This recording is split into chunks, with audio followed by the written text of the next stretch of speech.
All right, there we go. Thank you. Yeah, we have 10 minutes for people to still come in, so.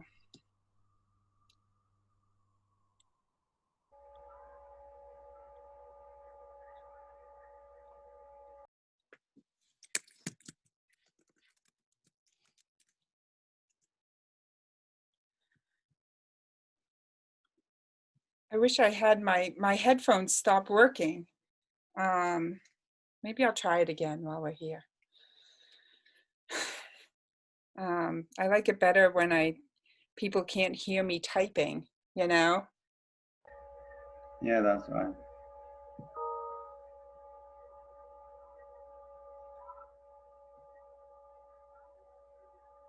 Hi. Hi, Nina. Hi, how's it going? Good, how are you? Good. It's nice to see you. Nice to see you too. I miss everybody. I do too. Hi, Yeah. Nina, how are you? Hey, Omar. How's e-tutoring going? Not bad. I wanted to ask you about that later, unless you Yeah. have time now. Okay.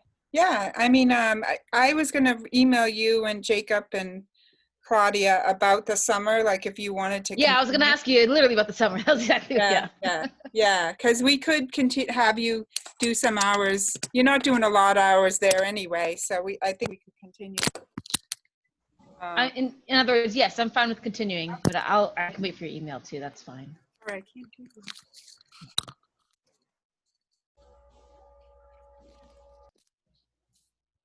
Can you talk? I don't know if I can hear you. Oh, yeah, I can wait for your email. Okay. So again?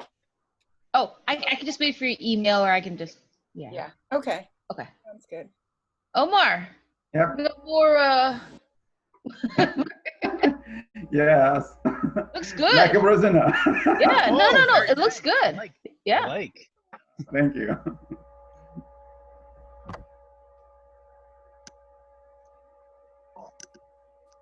Jacob approved. How are you, Jacob? Where are you? I can't see you. I don't have camera. Ah. Nobody does. Do you have kind of a beard going to, Jacob, now? I always do. Oh, but like more beard. How about that? More beard. No, I shaved. Okay. Okay. I also shaved my head, so. Oh, okay. Yeah. Hello. Hi. Hi, Wendy. Hi. Okay, I'm nervous. Don't be nervous. Okay, I won't. It's all friends. No, not really. Oh, I see how it is.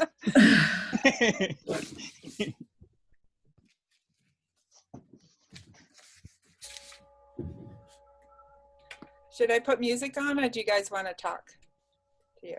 I'm not going to talk. I'm too nervous. All right. I'll put a little music back on. Yeah, I'll mute myself.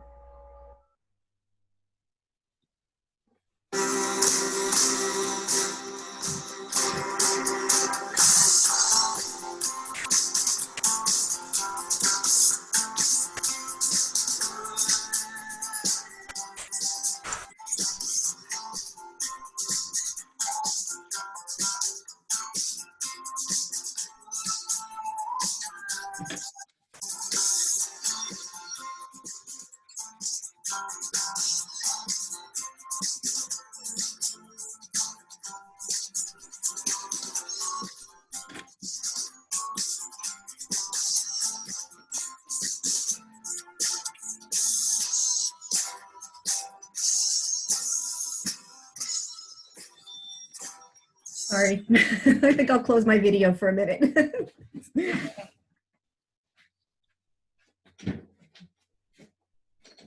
I stood alone upon the platform in vain. The Puerto Ricans, they were playing these songs in the rain. Hello. With open doors and manual. It's Mari. Hello. Hi. Oops, I thought I stopped that, but I didn't. Sorry, guys. I think I'm gonna keep the music off. There's too much for me to handle here.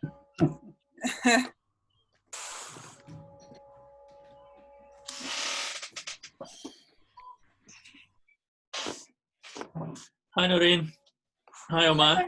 Hello. Hi. Hi. How's it going? Oh, everyone has beards. Yeah, we save the world a lot. We don't travel. We don't go anywhere. We stay home.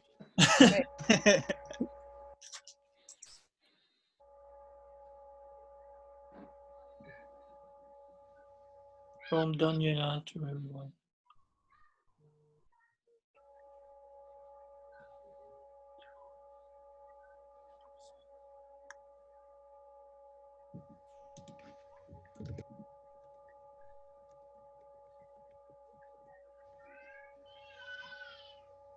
Oops.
Oh.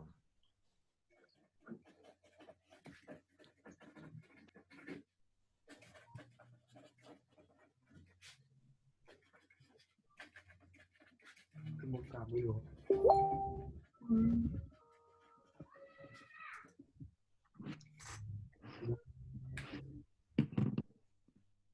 One on man.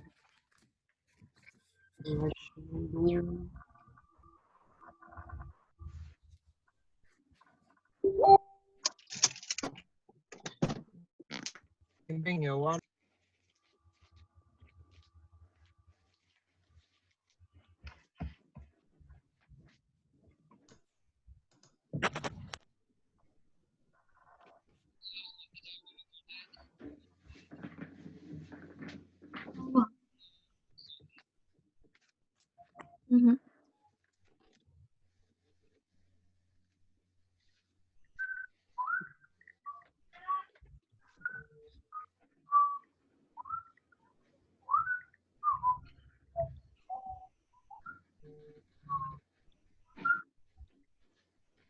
Đi là hai nữa thì đi chứ.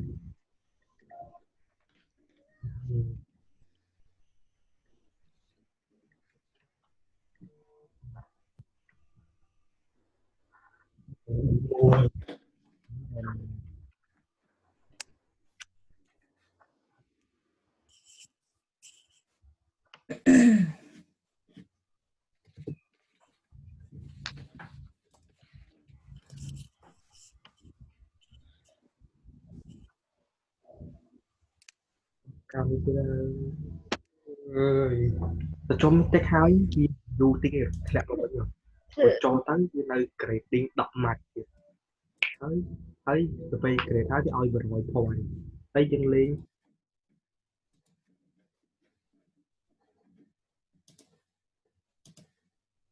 It's fine, Sierra. Sierra, it's fine. Sierra, it is fine. Honey, go. It's fine.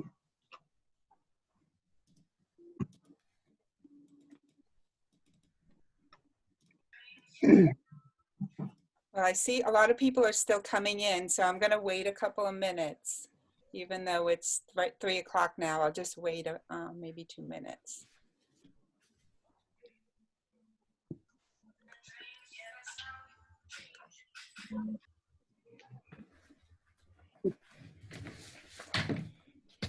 Dark.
Oops.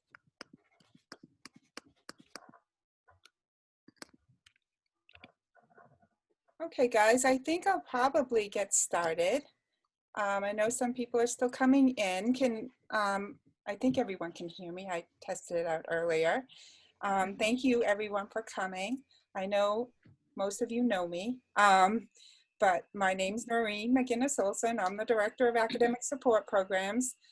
We have a full agenda today, and we're beginning with the e-portfolio and research presentations. The presentations are focused on the work that peer tutors and SI leaders are doing supporting other students in their roles on campus and online. Also, the presentations are a culminating assignment for completing the College Reading and Learning Association, CRLA, certification process for levels 2 and 3. For CRLA level 3 certifications, the students also take a Scholarship of Teaching and Learning undergraduate research course and focus their projects on improving student success. So before we start the presentations though, I would like to invite the Peer Tutor of the Year Award, Wendy True, and the SI Leader of the Year Award, Kira Murray, to recognize faculty who support ACE student leaders. So I think, Wendy, if you're ready, you could go Okay. first. Thank you, Noreen. And hi, everybody. Of course, I'm Wendy, and I'm here on behalf of all the peer tutors in the ACE department to thank you for the faculty for coming today to join us and watch our presentations and for sharing in our celebration and our ceremony. And I wanted to thank especially the faculty who recommend students to the writing center or the tutoring center, the math center, anything like that, because we rely on the faculty endorsement to be able to run and help more students. The more students we get, the more we can help them. And so we really appreciate that. And so keep referring the students. And also another important part is when you recommend students, some of your students, to be a tutor, You're giving them a wonderful opportunity. So we need tutors too. And I can speak from personal experience that it is an amazing opportunity. If I would never have thought I would been here. Thank you, Noreen. Noreen's the one that recommended me when I was in her class. And it is definitely not the path that I thought I would be on, but I figured the second time she asked me, the first time I said no, the second time I figured the doors being open for me, I should go through it and see what's there. And I feel that I've been tutor for 2 years and I've struggled a bit with my own confidence, but I stuck with it because I felt such a belonging with the community in the ACE department that I belonged there. And I just felt it was worth sticking with it and getting better and feeling better about myself and doing it. And so I want to thank Noreen. I want to thank the faculty for being here and for keeping the students coming and the tutors in there. And also I want to thank the learning specialists, all of them in the ACE department, from all the different subjects. And for me personally, especially my learning specialists, for all the confidence that you've given me and support. Thank you very much. Thank you, Wendy. So thank you very much. So I know Kira is up next. Is Yes. Kira here? Yeah, great. Yeah. Hi, Kira. Hi. Thank you so much, everyone. Yeah, exactly what Wendy said. But thank you so much for all of your support. And I never could have gotten this award alone. I was completely not expecting it. You know, it's funny, I'm a dual enrollment student, actually, and I started going to MCC when I was 14. I felt really uncomfortable because I was just so much younger than everyone else, and I felt like I wasn't supposed to be here. But the faculty were always really supportive. They would encourage me to participate in class, welcome me into the conversation, and no one ever treated me differently because of my age. So I just felt really welcomed. I started to get a lot more involved in MCC because of that. It was actually a faculty member who encouraged me to do SI. I kind of wanted to do it, but at the same time, I felt like, you know, being a teenager, I really shouldn't. I shouldn't be trying to help people who are older than me. But the faculty here, especially this faculty member, reminded me that, hey, it's okay. And if you can help people, you really should. Don't feel uncomfortable just because you're younger, because your circumstances are a little different. And so I felt really supported because of that. And that's why I started doing SI. And I was nervous at first, but the faculty was just always so supportive. And so I felt much, much more comfortable after just a week or two in SI. I think MCC does a great job welcoming people from different backgrounds and making everyone here feel really welcome and supported. So thank you so much, everyone. It's great being at MCC, and I look forward to working with you more in the future. Thank you, Kira. I'd like everyone to sort of give a round of applause for Kira and Wendy and the faculty who support our program. You can do that by maybe raise the roof or a big thumbs up, something like that. We can pretend to clap. That's great. Lauren put some clapping things. Thank you. Yay. Great. Okay, so let me just advance the slide. Okay, so we're going to begin our presentations. There will be some time to ask questions during the program, but please save your questions for the question and answer time. For the questions and answers, you can raise your hand in the raise your hand feature, which is located in your toolbar under participants when we get to that point. So, and yes, that's it. So I think we are going to start with Aria, and I'm going to be moving from person to person. So some of that might take a little time, but please bear with us. I'm going to stop sharing here, and then I will give it back to I'm going to give it over to Aria.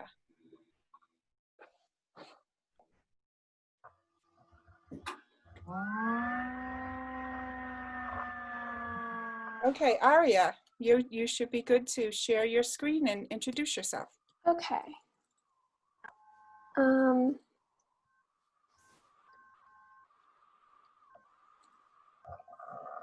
All right.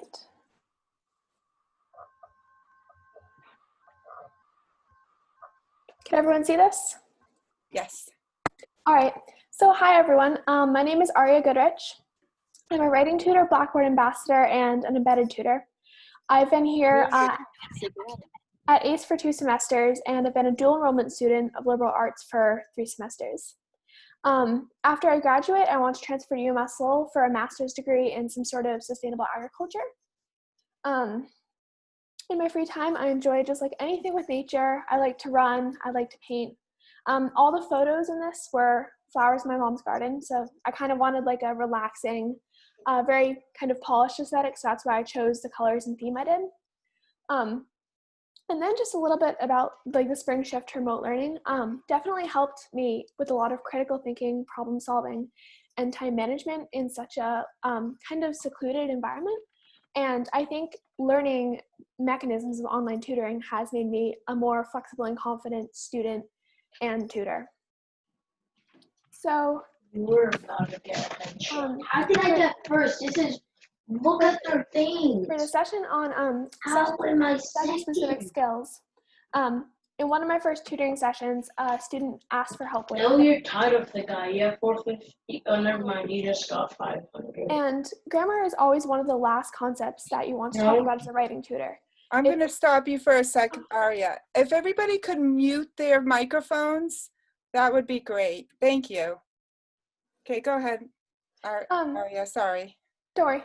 So grammar is always one of the last concepts you want to talk about. And when a student came in asking for help with this, it was one of my first sessions and I had no idea what to do. So I just auto-corrected everything they did on my own. And later I realized that this is not really following the approach of minimalist tutoring. We try to encourage students to develop independent study skills and be successful in the long run rather than just fixing things for them. And much more effective for good tutoring habits and for the student. So this approach of kind of identifying repeating grammatical patterns and asking the student to make their own changes by explaining concepts to them kind of relates to the ISLO of critical thinking. It means taking your mind off autopilot and actively working to improve your skills as a tutor. And it's promoting long-term academic growth because we're tutors, we're not teachers. So it's not our job to have, we should emphasize development of skills over perfectionism or a grammatically flawless paper, always. Okay, so for the resume section, for the job, I chose working as a Blackboard ambassador embedded tutor during the shift to remote learning.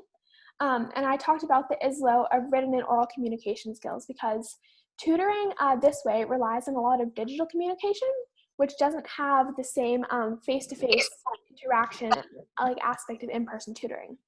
So I feel that I've become a better communicator and had more clarity in my writing with all these emails and all these kind of online mechanisms of communication. And for the personal aspect of my resume, I wanted to talk about reading and writing like for fun, like reading fiction, writing short stories, because it's a great way to just like have a role model for academic writing, not necessarily in terms of style, but in terms of structure. And it's just an enjoyable way to make yourself a better writer in the long run. All right. So for tutoring strengths and weaknesses, I think the tutoring strength that I've kind of found the most, it was very hard at first to develop, was actually patience. Initially, it was difficult for me to practice wait time because it felt awkward, like you're just sitting there saying nothing. But it's really important to letting the student process information and develop original ideas. Definitely my biggest tutoring weakness is feeling like I don't know what I'm talking about. So my second session was on APA formatting and I had never done it before. I had no idea.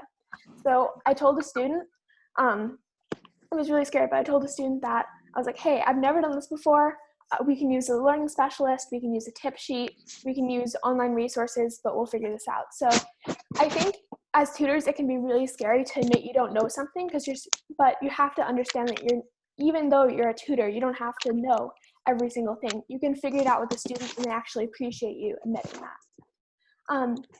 And identifying these relates to the ISLO of personal and professional development. Personally, I found that like just talking to my family has improved patience, and professionally, like taking on your challenges is a good thing to have just in any future career or academic pursuit.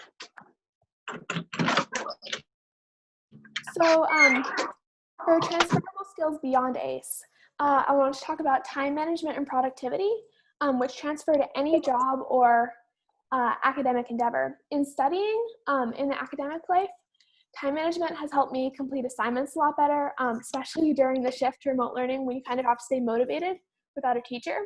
And I kind of learned through ACE how to be productive in a really short amount of time and how to maximize like how much homework I can get done between sessions.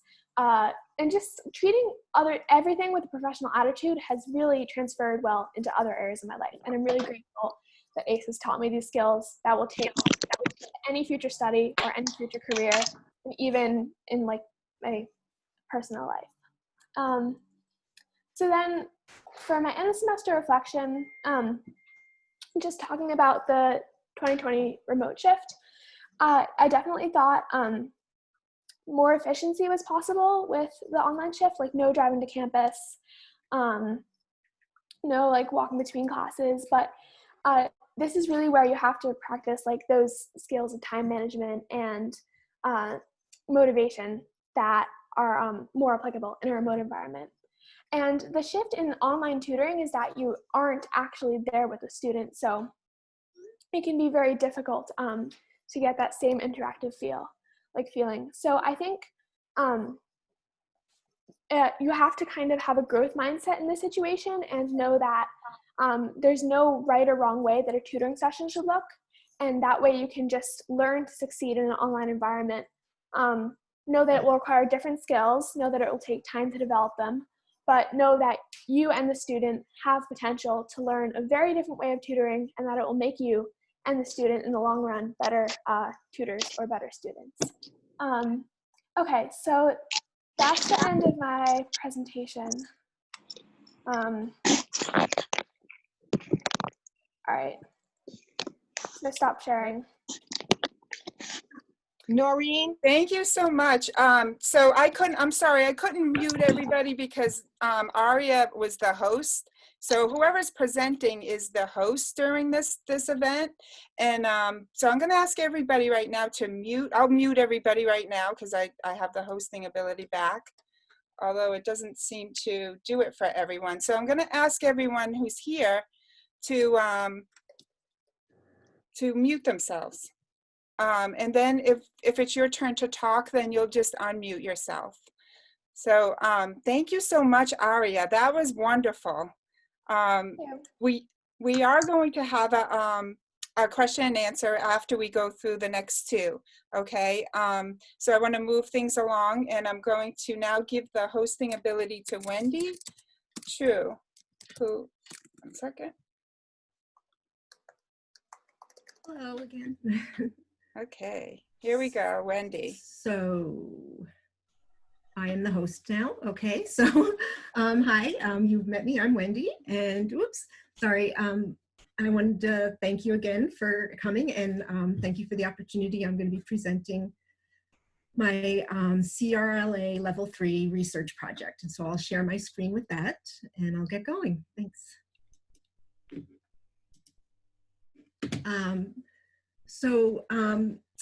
First off, my topic for my project, or the title of my project, is a peer writing tutor's perceived effectiveness of tool to help students decipher writing assignment instructions.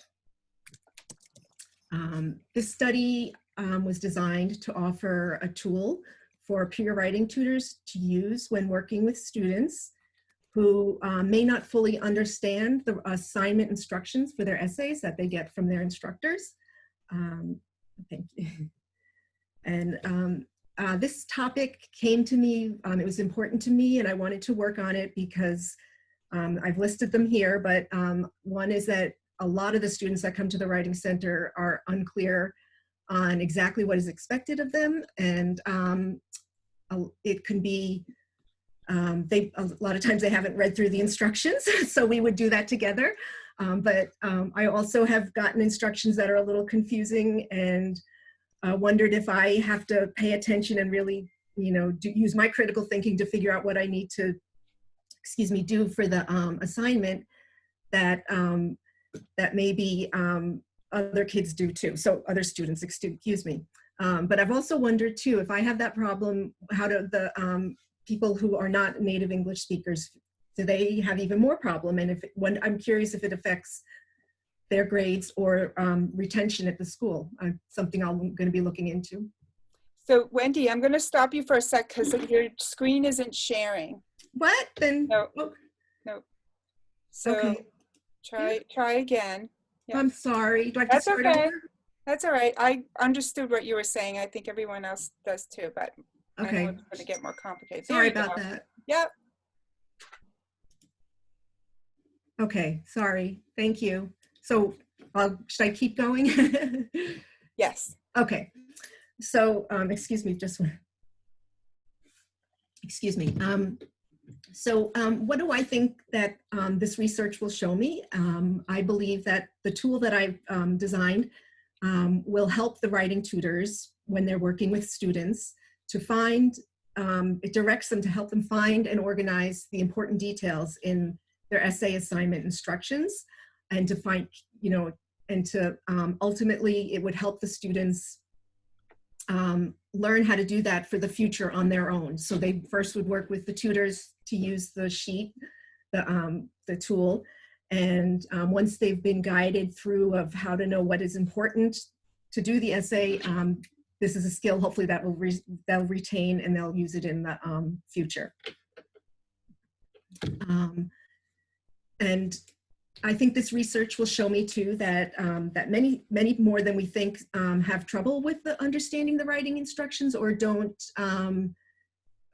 aren't willing to put in the effort or the critical thinking skills to pay attention and to look for all the specific details. And so I'm hoping that this research will help with that.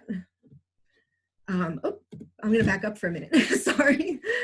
So in my experience with this is that I think this will reveal that many students have trouble with their writing assignment instructions. From my own experience, but also before I started the project, I took a survey of some peer tutors, of 20 peer tutors, an informal survey, just to see if I was the only one that noticed this with students or if they had the experience too. And I was surprised what I found. This is what I found. So these are the questions that I asked our peer tutors at a monthly meeting. Have you worked with a student who was confused by their writing assignment? 100% said yes, all 20. Have they worked with a student who was missing some of the requirements in their essay? 90% said that.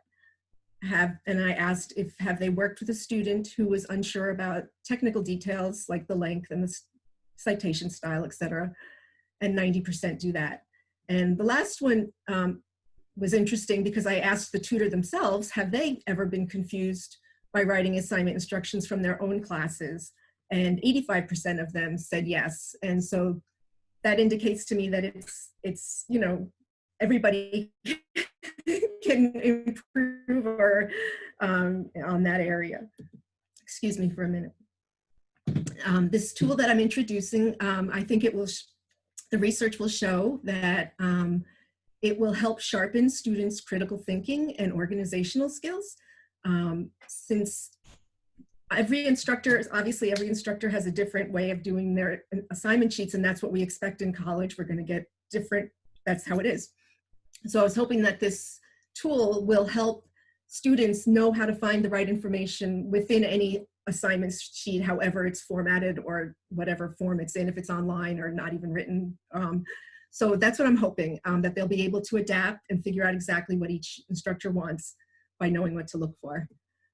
So my research question is, will this tool aid the peer writing tutors in helping students who may be confused about their writing assignment instructions?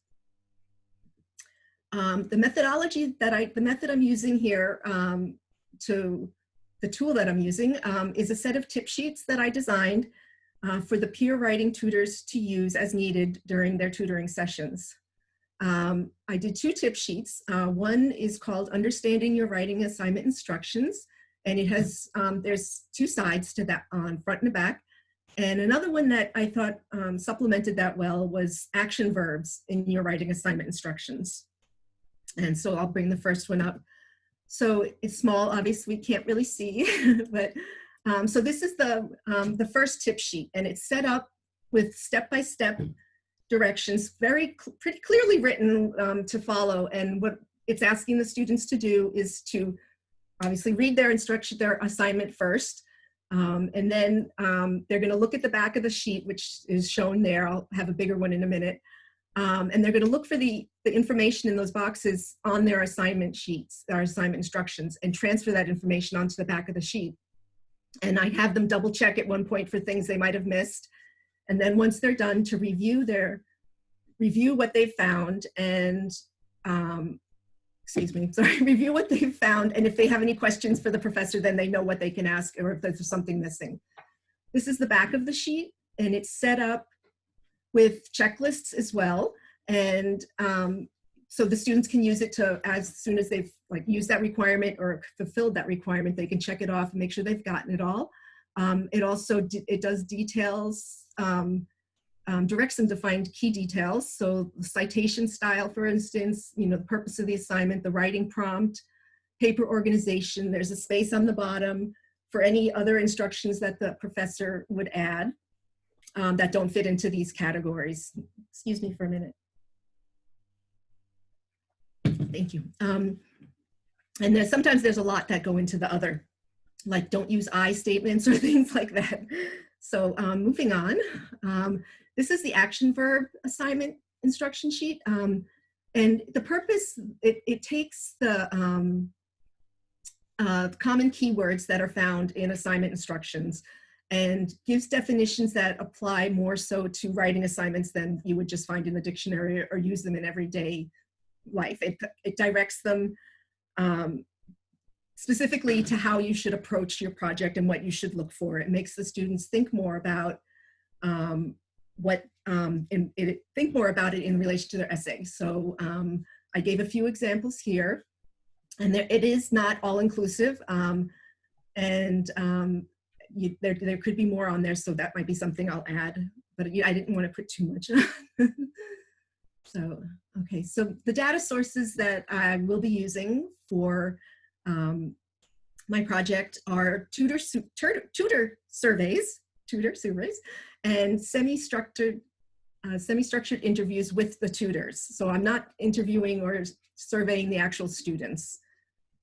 So my goal is to have the tutors fill out the survey after they work with a student with the tip sheet to ask and for the tutors to get their perceived reaction of the student and what the student might have felt about, how they reacted or responded to the tip sheets, if they thought they'd be helpful, if they might use them, if not. And I also am asking the tutors if it helped them at all in their tutoring session. Interviews I will be conducting throughout the study with tutors, casual interviews, just to get more personal feedback. And I want to just point out that the project uses the qualitative research method, which I believe, I chose that because I believe that that qualitative research method provides a more holistic picture of the tutors and the students' reactions to the tip sheets instead of just counting data. So, excuse me. Okay, so summary, last slide. What have I learned so far? I've learned a lot. I've learned, and I'm going to draw a blank here because there's so much. This was a great opportunity working on this project. I really enjoyed it, and I've learned that research takes time, and it's not just one little bit of reference sources that you're looking up. You're really researching and looking for information while doing the project. And I'm sorry. Anyway, I've learned a lot, and I'm hoping that that I can actually continue this in the fall of the study, and I'm looking forward to it and implementing the actual survey and the use of the tip sheets. Okay. Thank you very much. I would also like to thank Professors Quast and McCarran for all the time and guidance they provided us, me and everybody else. I appreciate their time and that they gave us, and it was a really enjoyable course, and I would like to take it again, and if I can. All right. Thank you very much. Thank you, Wendy. Yay. Thank you, Wendy. Nice. Yeah, great job. Thank you. Okay, so we're going to have one more presentation before we go into the other ones, and then we'll have questions after that for Aria, Wendy, and Jonas, who will be up next. So I'm going to give Jonas the hosting ability. So Jonas, you can now share your screen and introduce yourself.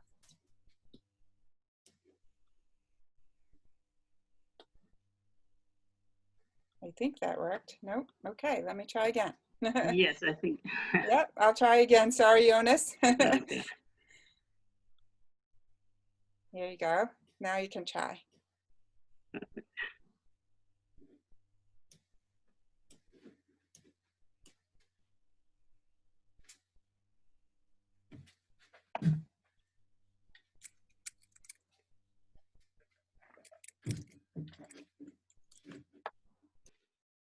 Hello, everybody. Yeah, I'm gonna present about my portfolio.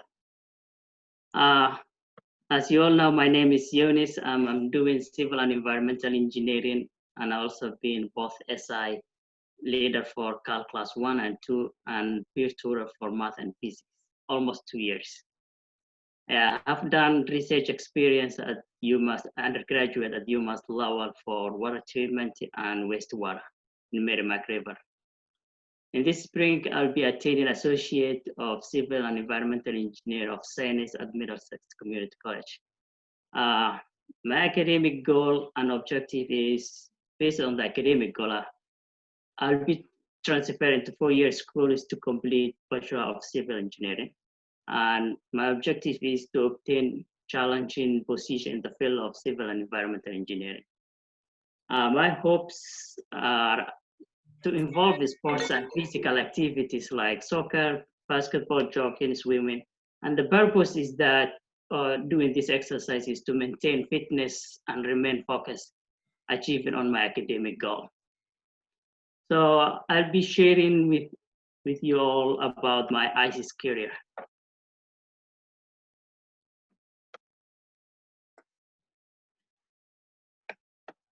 So as you see, the first picture is the NERS conference, which I co-presented with my professor. And I will be mentioning on the flexible reflection there. And the other picture is one of the video we shot during to present it on the SI session, SI conference. So the flexible reflection. So here is where I'm gonna discuss about my journey at the beginning of my life, then going how how I grew up mentally and personally and professionally through the SI. So originally I'm from Somalia. I moved here to United States.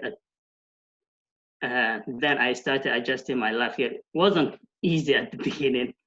So for example, learning a new culture, working full time and going to school, taking 3 classes. It was very tough for me to balance that. Then I started beginning working as a SI leader and also peer tutor. It was overwhelming at the beginning, then learning day after day. It was huge opportunity and working also at the school and also study at the same place. So I grew up mentally and personally and professionally. So I had a weakness at the beginning when I was starting doing. So the weakness was I used to solve students' problem and their homeworks. And and they just watching me doing their work. And then I began to realize if they understand or learned something. So going through the trainings, I learned several strategies to figure it out. One of the strategies that I normally use on my session is to use KWL, where K stands for what you know, W stands what you want, and L stands what you learn. So it helped me to figure out the difficulty based on the context where they have difficulties, so that I could focus it. Then I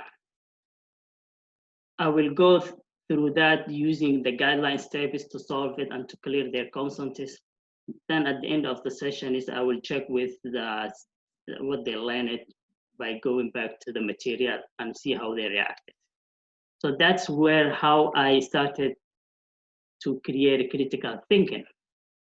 And also in the peer tutoring, when I'm doing, I also start asking questions like what is given, what's required, and how do we have to approach such kind of problem, where they started to learn how to do the problem solve skills.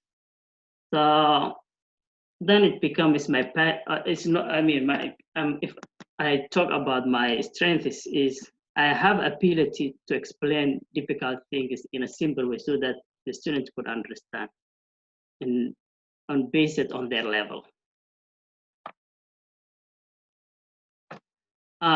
So for me, it was a huge opportunity to co-present with my professor, the NERS, which stands for Northeastern Regional Supplementary Instructor. So well, it was hosted in Middlesex Community College, and it was in March 2019. Yeah. So the presentation, we discussed about how to get students to attend it and how it benefits both as a professor and as an SI leader.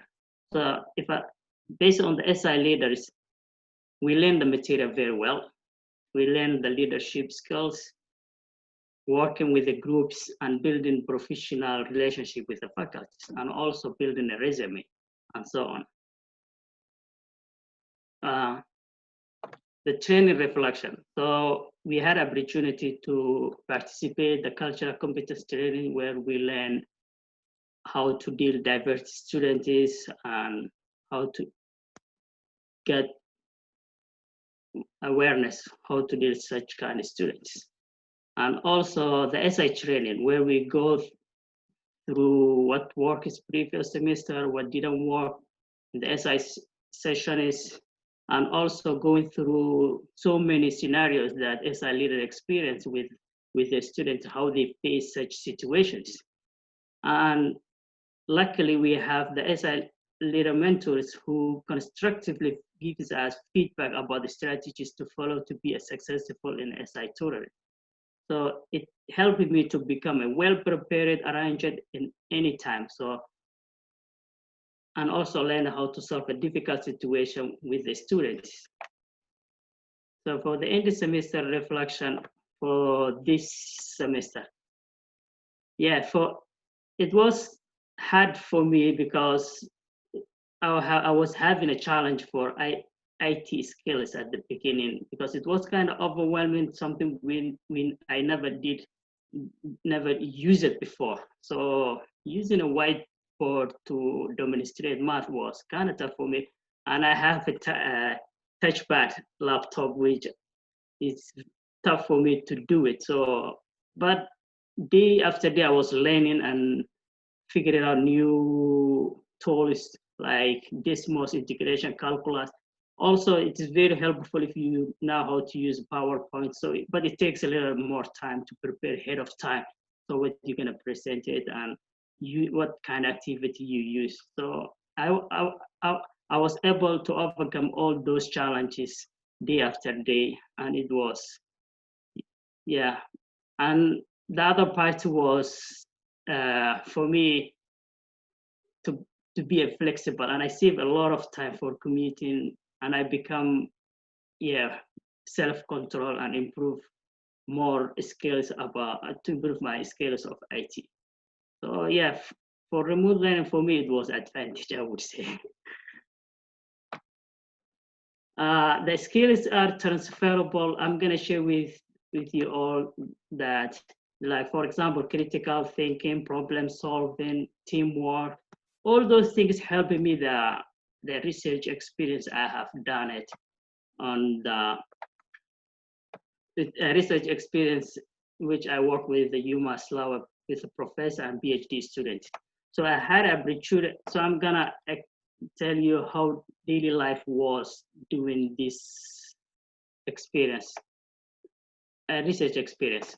So for example, I was supposed to wake up early in the morning somewhere, 5 to go to collect the water sampling. So for example, as we were doing the Merrimack River water quality testing, the title of the research we were working is the water quality analysis of Merrimack River and wastewater.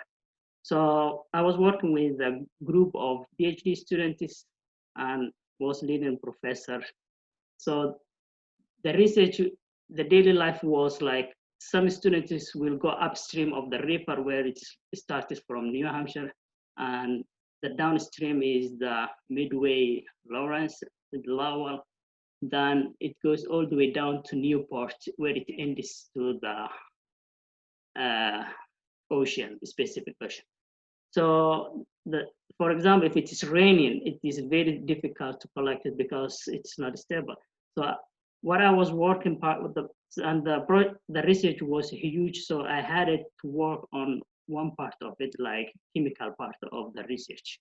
So I had opportunity to do to collect the river water and transport it to the laboratory and conduct it the chemical part and analyze it. For example, if it is raining, it is not possible to do. It's kind of holiday day that day, but you have to do the next day, the work of the previous day and that day. So it's gonna be a long day for you. That it's like of a work day. So all this help. I mean, for example, critical thinking and problem solving and planning ahead of time. All that things are very important, and also it's transferable skills in anywhere you go, and also communication skills. So I believe, so the ICE taught me a lot of things which I think it will help me in my future. So yeah, I would say that, so this kind of skills is very important for me, and I believe it will help me in my future career. Thank you for listening, and if you have any question, I will be happy to answer.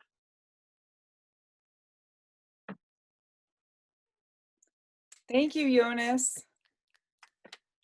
Yay. So yeah, if we can maybe give a round of applause for Aria, Wendy, and Jonas. Great. Let me just share my screen real quickly. Okay, so I think the next thing that we want to do is if anyone has any questions, you can type it in the chat, or if you want to raise your hand and then I'll call on people to, if you prefer to ask it, we can just unmute your mic. And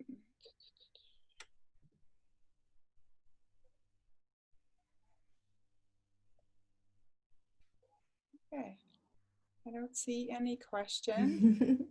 I think. Did anyone in the chat? I didn't look at the chat, but I think Christine's looking at that. So, okay. So I'm going to move on then. We'll go to the next set of presentations, which are Sarah Ellis, Alastair Webb, Jessica Shompi, and Linda Nara. So let me go and share the hosting ability to Sarah, and we'll get started. Hi everyone, it's great to see everyone here. Just give me 1 second to share this. Awesome. So I'm Sarah Ellis. I am a CRLA Level 2 tutor, and so right now I am a senior in high school, so I'm a dual enrollment student. I've been at Middlesex since the fall of 2017 when I was a freshman, and I'm going to be graduating this semester with a degree in liberal arts and sciences.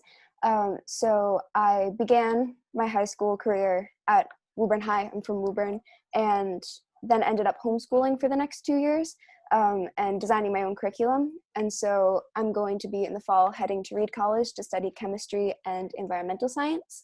And outside of tutoring and schoolwork, I like to read, write, and hike. So the way that I organized my ePortfolio was, as you're going to see as a through line throughout this presentation, I'm not a very organized person. So I tried to keep everything consolidated into a couple pages, just because if I didn't, I would probably lose track of where things were. So this page is my semester reflections. So in my fall 2019 reflection, I talked about redirecting questions. And redirecting questions is kind of the idea that you don't want to offer students the answer, you want to give them an opportunity to find the answers for themselves. And one of the sessions that was pretty prevalent was a session that I had early on when I had just started tutoring, when I was working with a student on structure of sentences. And it was pretty difficult at first because I knew the answers and I just wanted to tell them the answers, but I had to figure out how to ask the right questions so that they would be able to do it themselves. And so it's a good skill to have, and it's something that I think I've developed over the last 2 semesters. So in my spring 2020 reflection, I talked about the switch to remote learning. So for me personally, for my own academics, I found the switch to be pretty challenging because I'm not super good at study skills. I don't have the best, focus when it comes to just sitting down and doing schoolwork, and have a little bit of trouble with that. So it was difficult to figure out when I was going to work on assignments and when I was going to do other things. And so one of the things that actually started to really help me was, instead of creating a to-do list, which can be kind of overwhelming for me, just to have a list of things that I need to do and no real structure, I started writing down once I had already finished something. So I called it a have done list, and it actually really helped me because I felt like I was being more productive. So that's one of the things that has really helped me during this switch. And for tutoring, it was, I actually enjoyed some of those changes that I got to make, because I got to communicate with students in a lot of different ways that I hadn't been able to while I was in the writing centers. So becoming an embedded tutor in one class was a really great experience for me, because I had the chance to really connect with the professor and understand specifically what they wanted in their assignments and understand exactly how I could help the students best, which was really, really great. And I loved having that experience. And so in my flexible reflection, I talked about the challenge that I have, balancing my workload with school and work and everything else that I have going on. And so I started doing a lot better with that this semester, and I figured out an organizational system that worked for me. So if for some reason writing things down on index cards and having like a physical, representation of that assignment really helped me. So that was pretty great. So for my 4 CRLA Level 2 reflections, they're on this page. So for my specific session reflection, I wrote about a session that I had early on when I was tutoring, where a student came in and they had a gorgeous outline. They just had everything done out beautifully, and they had index cards with all their sources, and it was fantastic. And I'm not like that in my writing process. I am all over the place. I'm disorganized. I'm kind of a disaster. So seeing that, for me, it for some reason stuck with me that not all students have the same learning style and writing process as I do. And so I started to think a lot more about how I could approach students where they're at, instead of trying to, force my own style onto them. And so that stuck with me a lot. And the ISLO I talked about in this reflection was oral and written communication, because when you're tutoring, you are communicating with a student, obviously. And I think that I've improved my skills with that throughout the last 2 semesters as I've been working with more and more students. So I've always had a lot of trouble like speaking in front of people and in classes and all of that. And it's been pretty helpful to be tutoring and working with students one-on-one in just my regular classes. So that's also a little bit why I put that there. So the next reflection that I chose to do was the strengths and weaknesses reflection. So for my weakness, I wrote about focus, because like I said, I'm pretty easily distracted. I'm kind of a disorganized person, and it's not good if you're working with a student to not really be listening to what they're saying. And so a lot of the time in the writing centers, even if it's a good environment to be tutoring in, it can be loud and there can always be distractions. So I have been working on, really honing in on what a student is saying and how I can help them best with their papers, which has been a little bit tricky moving into the remote tutoring because there's not as much a writing center environment when I'm at home because there are so many other distractions. But I've still been working on it, and I have some strategies to deal with that. And then for my strength, I wrote about how I am pretty good at balancing giving students information that'll specifically help them with the assignment we're working on and skills that they can take to work on other assignments.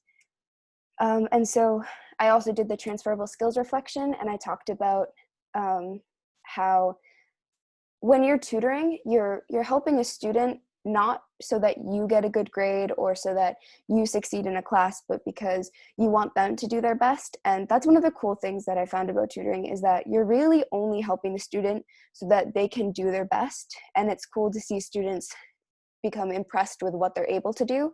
And so one of the skills that I talked about here is collaborating without having a stake in what's happening. So you're not doing it like when you do a group project, you're collaborating so that you can succeed. But when you're doing tutoring, it's more you're collaborating so that your 2D can succeed. And one of the areas that is a transferable skill that I've talked about a little bit already is working as a tutor has helped me with my own study habits and time management, which is, pretty important for anything that you can do. And so the ISLO I talked about here is personal and professional development, just because these are skills that I will be taking with whatever career path I choose. And so the last reflection that I did for the CRLA 2 was the draft joint recommendation letter.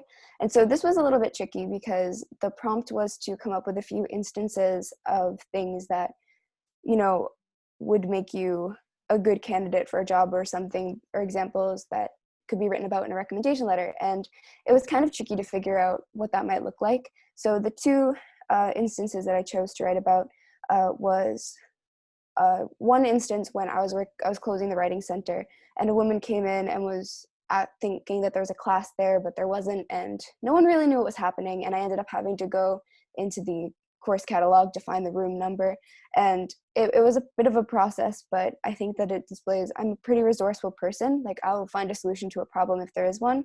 And then another skill that I talked about was I'm a pretty patient person when it comes to working with other people. If someone can be having a lot of trouble with something, and I don't really get frustrated if I need to repeat something or do things really slowly. So I think that that's also a pretty good skill to have. And so the last reflection I have on this page is my training reflection. And so that prompt was to talk about something that you want to improve. And one of the things that I wanted to improve was addressing the right problems, because, when you're tutoring, you only have a half an hour, maybe an hour to address these problems. And one of the things that I've been working on is identifying certain error patterns. So instead of trying to fix everything, figuring out one thing to fix and helping the student figure out how to fix that on their own. So that's been something that I've worked on and something I definitely feel a lot better about this semester as opposed to last semester.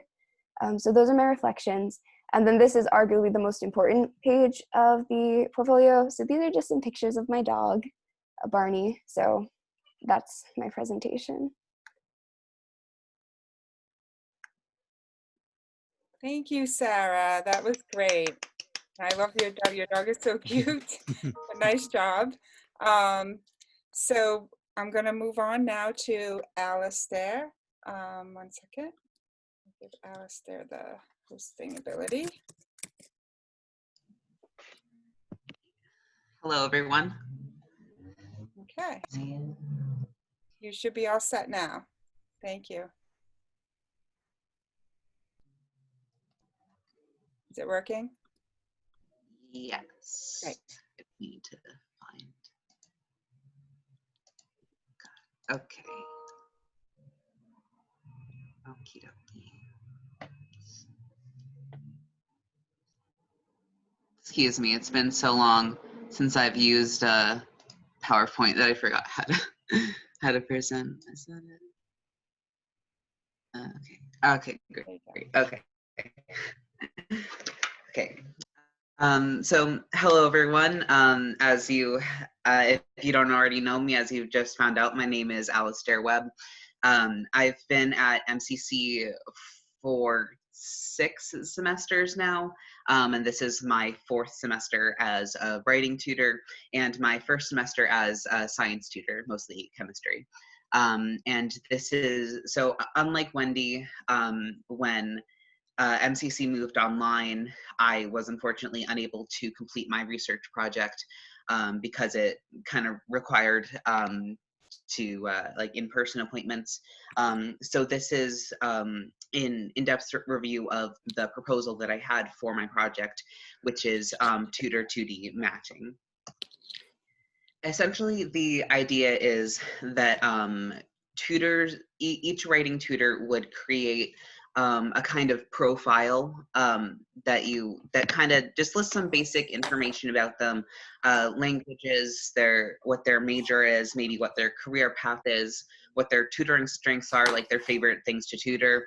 Like I, for example, love just working on a good, solid thesis statement. That's one of my my strong suits. So I always get psyched when I get a student with just a classic 5-paragraph essay to work on. And any other like relevant interests or anything else that might make them compatible with a student.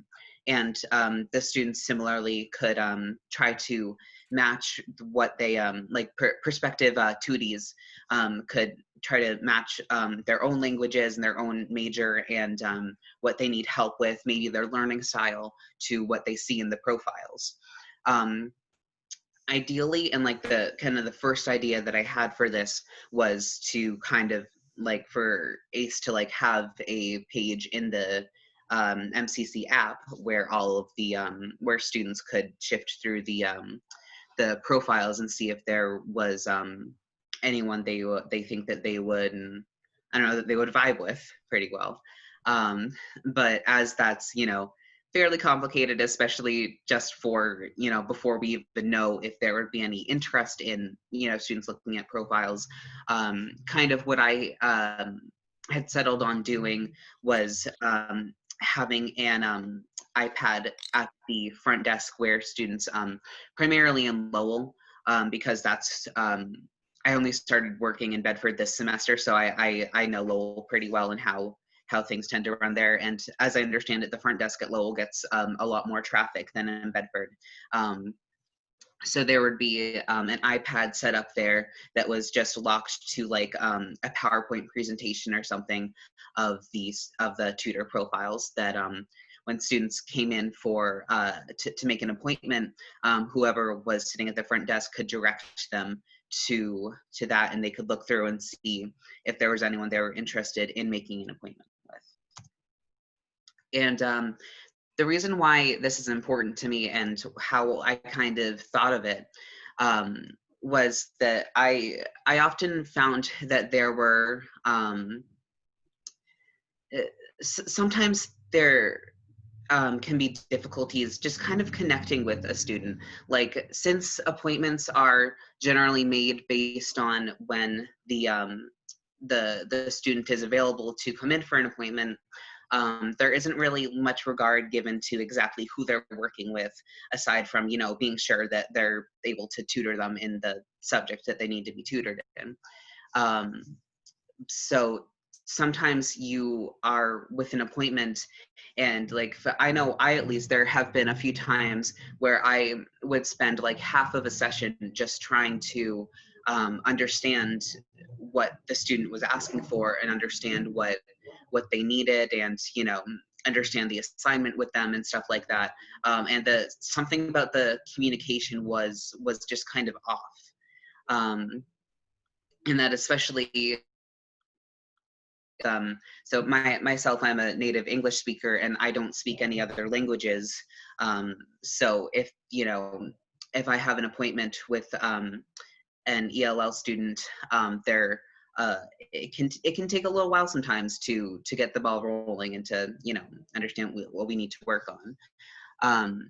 But on the other hand, other times I have had, over the past couple of years, I've had a few regulars who I formed really close relationships with, we were always happy to see each other. If we bumped into each other in the hall, maybe we had like, they had an appointment with me every week at the same time.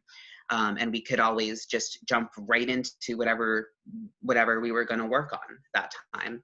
And they would just update me on the progress that they made on the project or whatever. And there was no like stop and start of trying to like get to know get to know one another first, and get to know the assignment. And I found that like being able to just jump into it like that with a student made a very significant difference in the productivity of the appointment and the kind of the note that the appointment ended on. Like there's always it always ended on a positive note of like, yeah, like I know what I do and I can't wait to have my next appointment with you. And I found that for students to have someone like that they could go to for that kind of resource is pretty important to a student's success at MCC. So I was, you know, comparing these two different kinds of appointments that I tend to get, and I was wondering like what about certain students helps me, you know, get along with them fairly well, and what kind of causes some friction with others. And so I thought if potential tuties were able to like make an informed decision about who specifically they were able to work with especially like for a specific project, like maybe, you know, they're working on a paper, writing a paper for a psychology class, maybe they would strongly prefer to have a psych major tutor them, because even though they wouldn't be tutoring them on like the content, the tutor would still have kind of a predisposed understanding to the content that the tutee was writing about. So I think it would be, I thought it would be interesting to see like if tutees were able to make that informed decision, would that help the productivity of and the overall positivity of appointments at the Writing Center. And that kind of goes into like the social impact that I thought that this project would have, and kind of what the research would end up showing, in my hypotheses.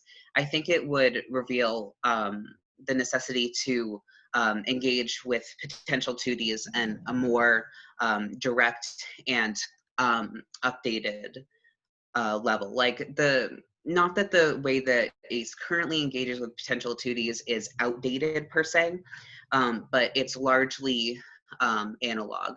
And I think that it would make it easier for both potential tutees and for tutors in the Writing Center if it were streamlined a little bit. It would make it easier for as tutors to navigate certain challenges that tend to come up commonly in the environment, and would enable us to have more more sessions that are like really productive and leave on a very positive and uplifting note. And I think that if more students ended up having appointments like that, those students would go to other students and end up recommending the Writing Center a lot more. And that would help ACE be able to reach certain groups of students that maybe they have trouble reaching in the past. So with all this in mind, I formulated 2 research questions. The first one basically has to ask, like, would students even use the profiles to make decisions? Like, would they just ignore them and like stick with whatever tutor happens to be available when they want to come in for an appointment.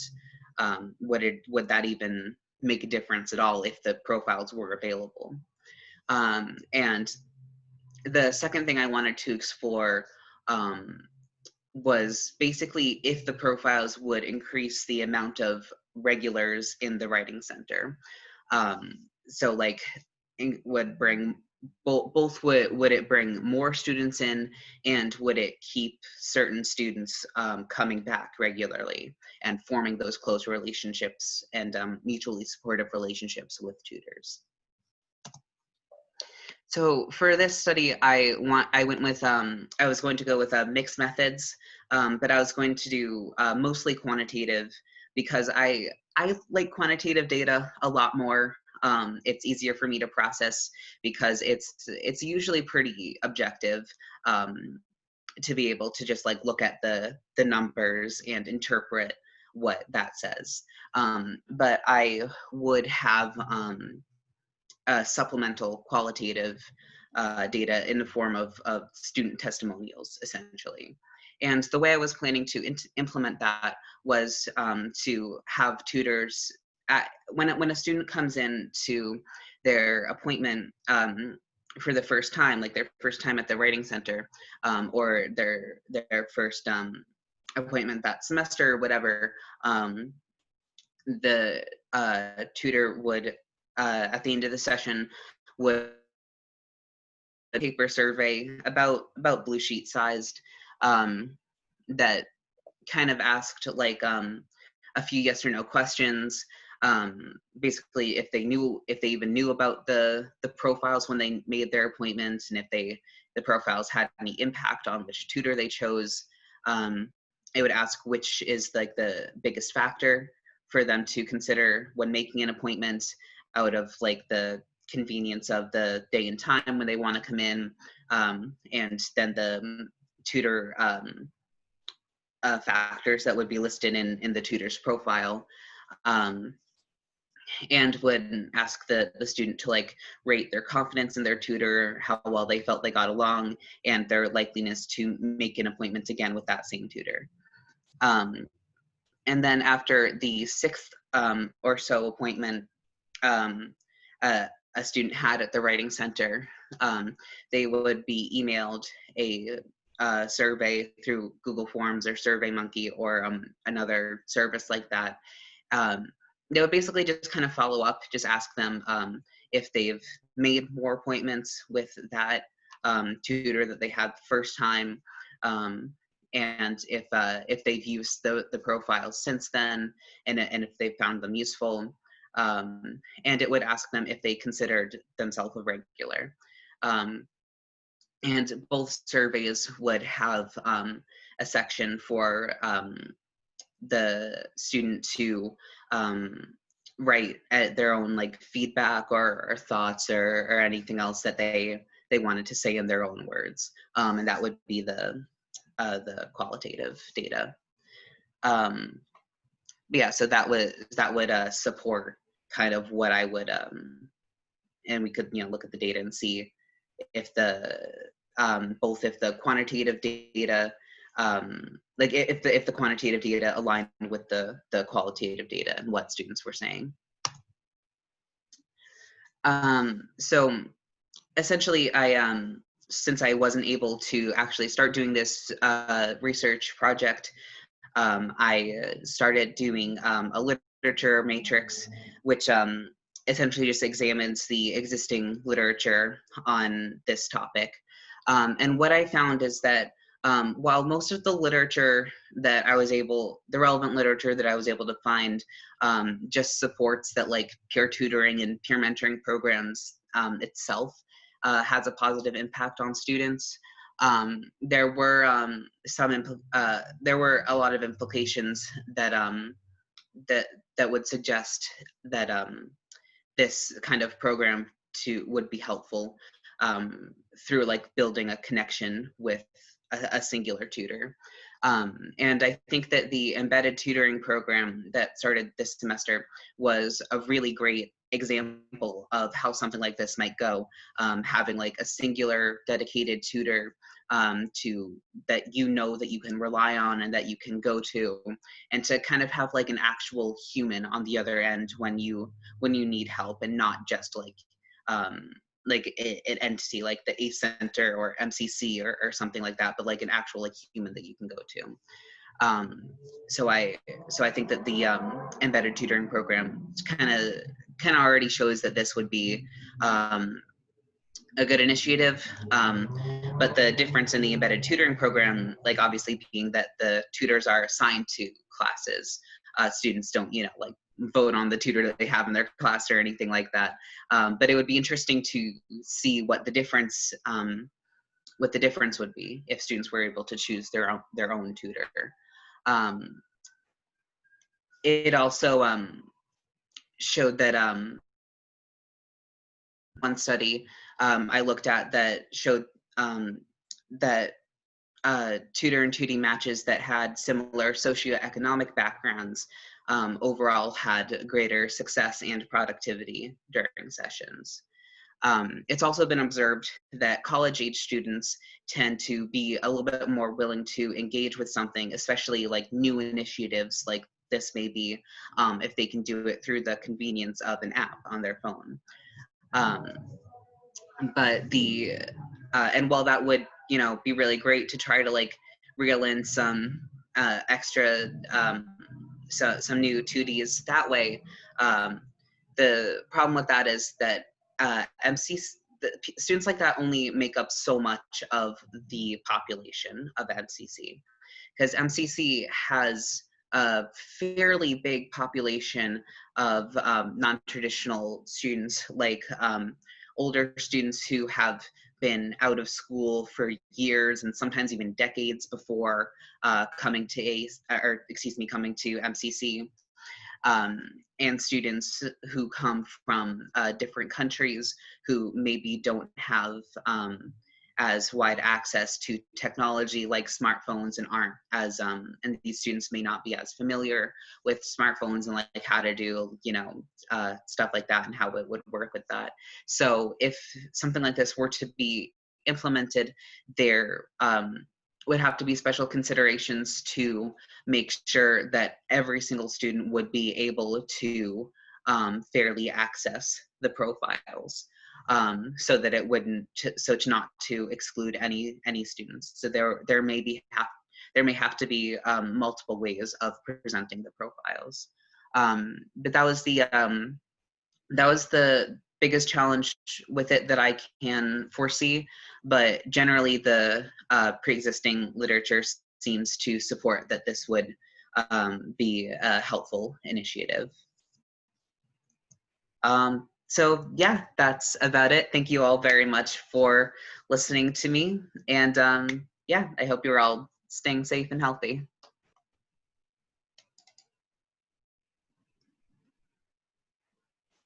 Thank you, Alistair. That was great.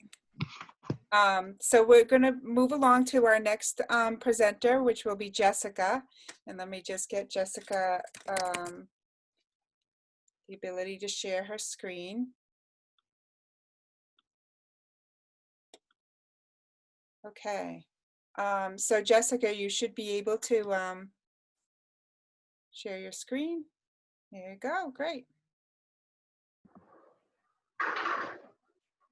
Hello, everyone. I'm Jessica Champs.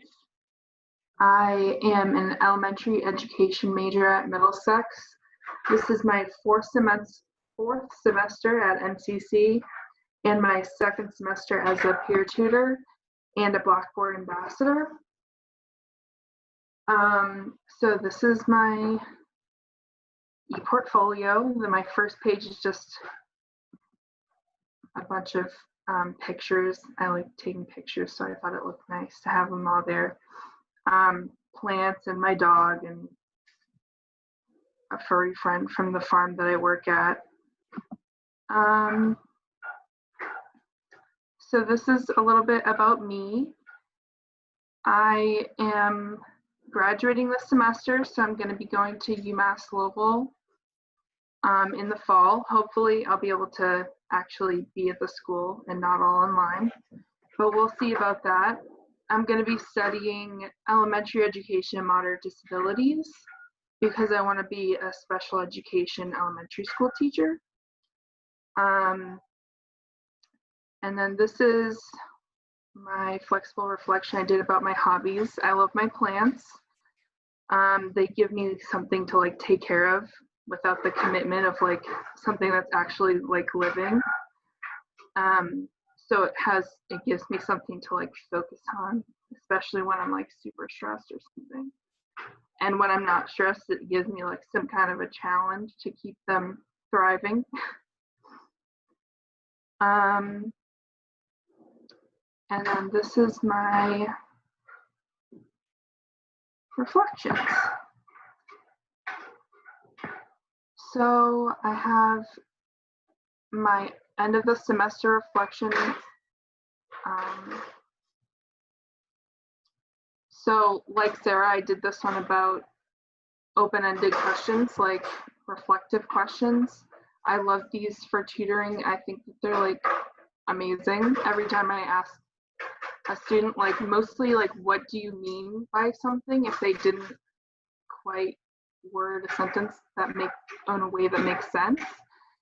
And I tell them, if I end up having to ask them like a bunch of times in different scenarios, I like make sure to tell them that like I don't mean it in a negative way, and they almost never take it in a negative way. So I just ask them, what do you mean by that, in a way so that they can think about what they actually meant instead of trying to focus on rewording what they've already said. Because I feel like a lot of people can get caught up in the words that they've already written, and there might be a better way to word that thought that has nothing to do with the way that they've already written their sentence. So yeah, those are the kind of questions I like to ask, because then it's easier for me to not just give them the answer, because oftentimes I can see where they were trying to go and just like hold myself back from telling them what to write. Because as a tutor, I think that it's really important to make sure that you're helping a student figure out how to do something themselves instead of just telling them how to do it. Because then when you're not there to help them, they can figure it out by themselves.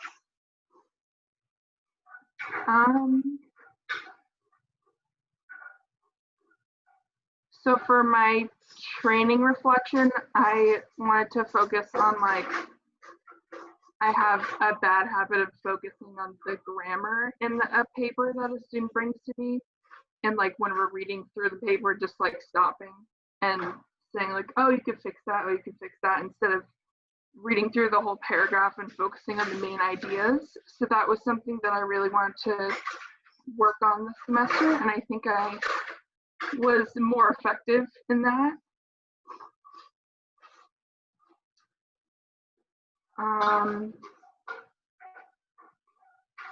My strengths and weaknesses.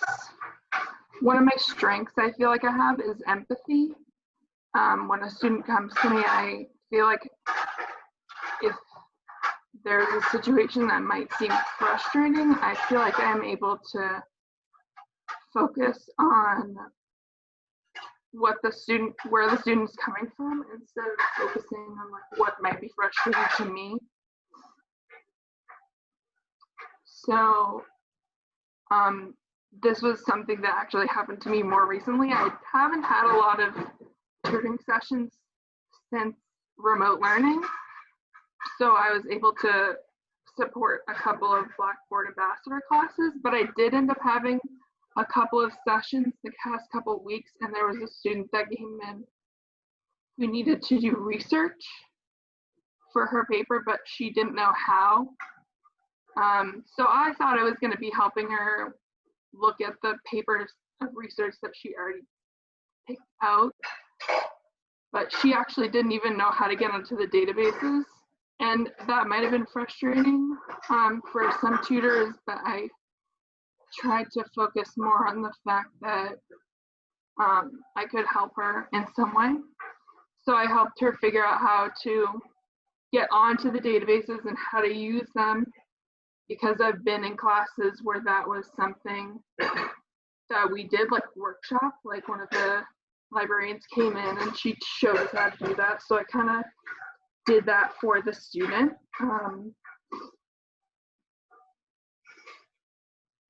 And one of my weaknesses that I have was, again, like focusing mostly on the organization of the paper instead of like little grammar edits.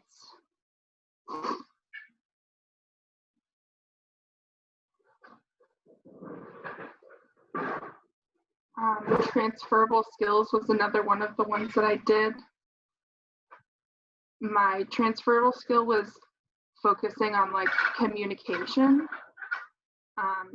I feel like I've really improved on my communication. I've sent so many emails since we started, especially online learning.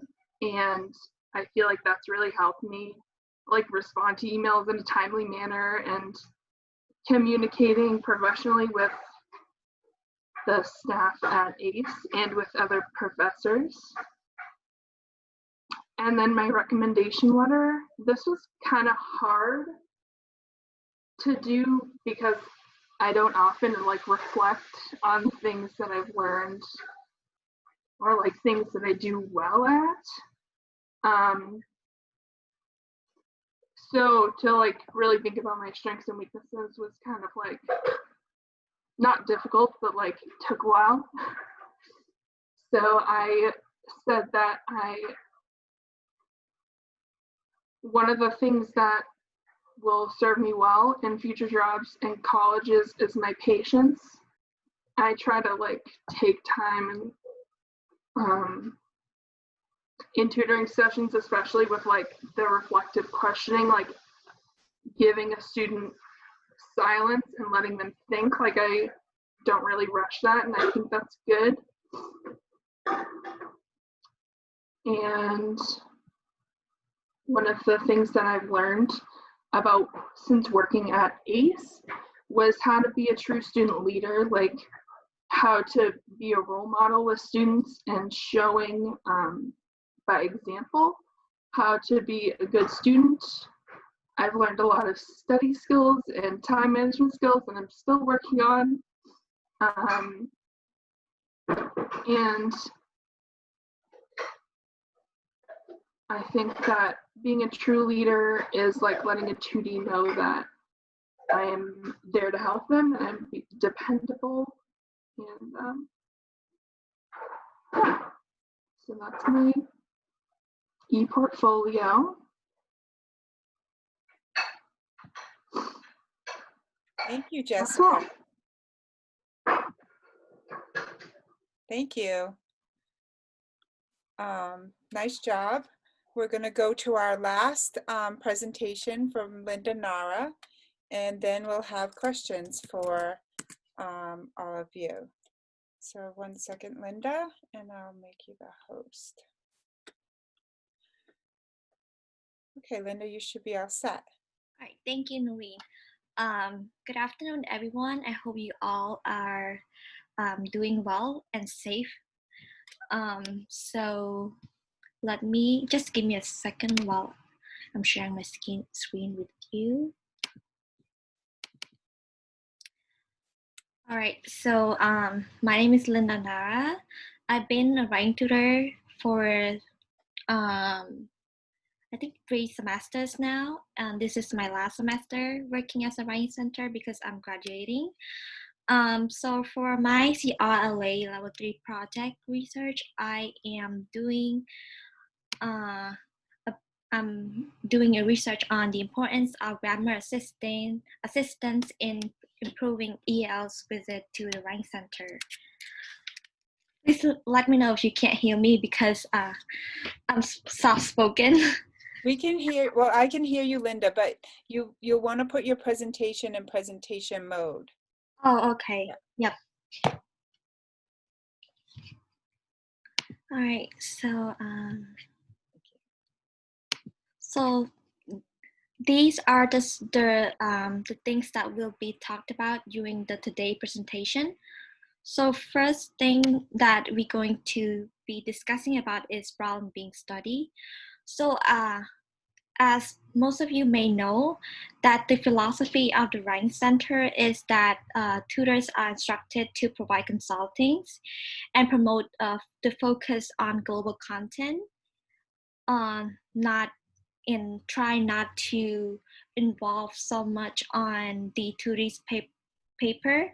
So basically, we are just there only to provide advice and not correcting mistakes, because once tutors start correcting the mistakes on the paper, tutors would be seen as editors. So that means correcting grammatical mistakes would make tutors be seen as editors.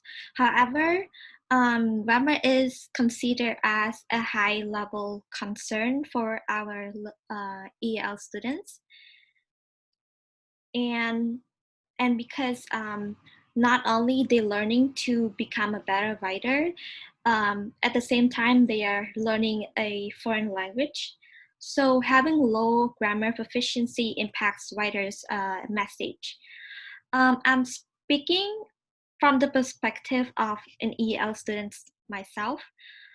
So although in American educational system, grammar is regarded as a low order concern, yet oftentimes we get our grade reused due to the grammatical mistakes.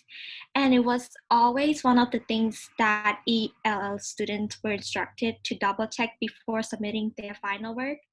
So that makes EL students tend to think that grammar is important things and that they should work on.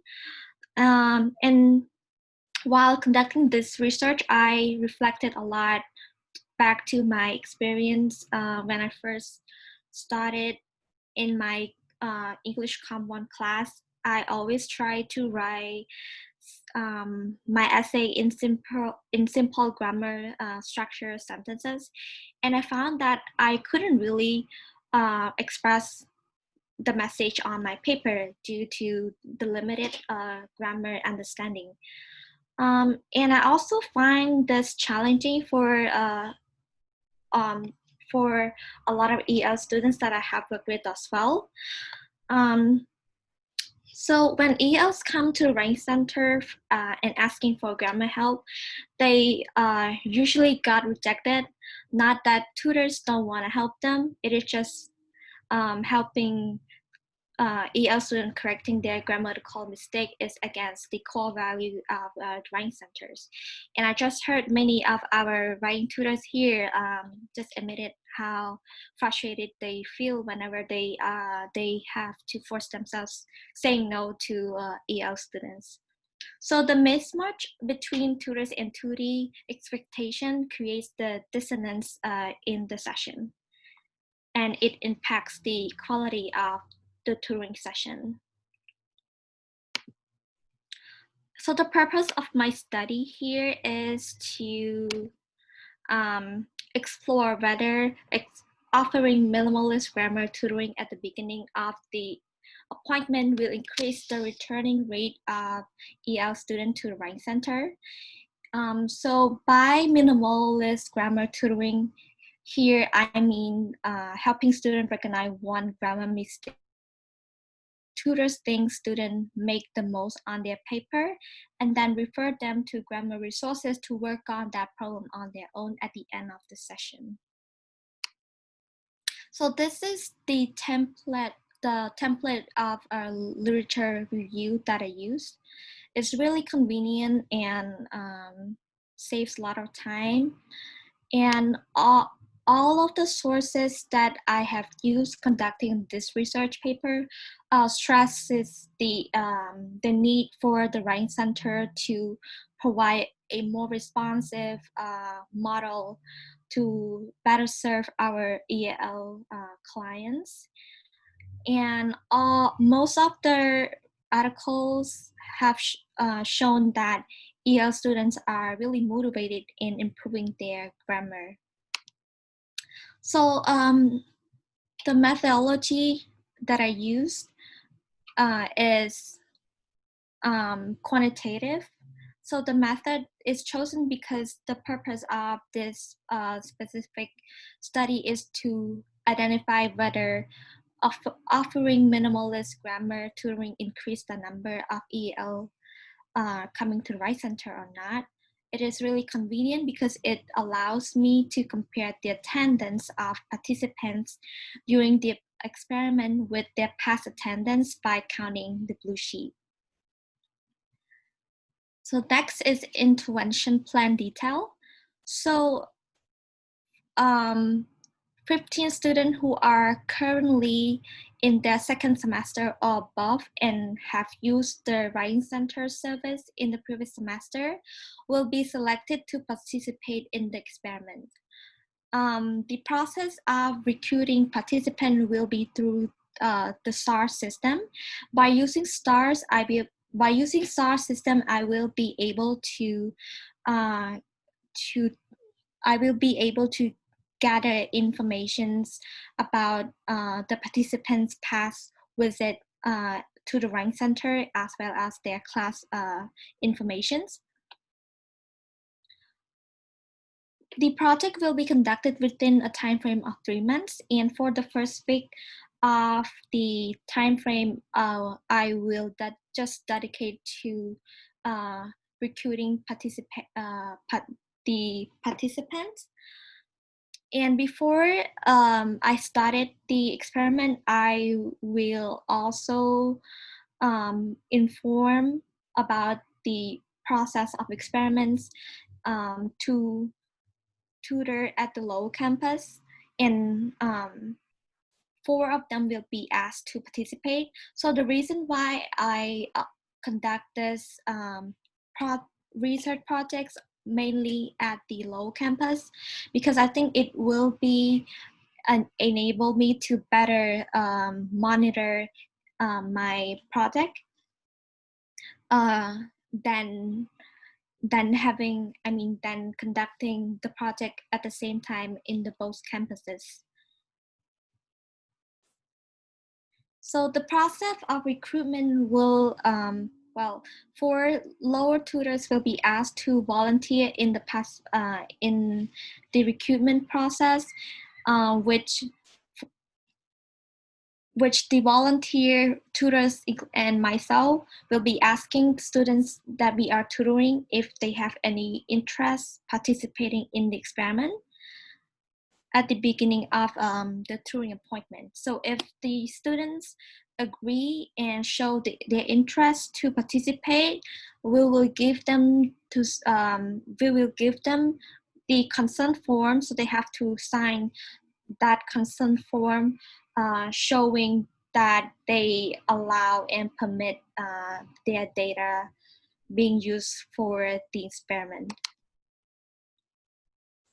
And during each appointment, the tutor will work with the tutee, identify just one grammar issue and fix that grammar issues throughout the rest of the appointment. And after the appointment, tutors will give the grammar sources handout to tutee to continue work on that problem on their own. So if grammar tutoring is provided during a session, the tutor will check a box indicating so on blue sheet used to record in each appointment.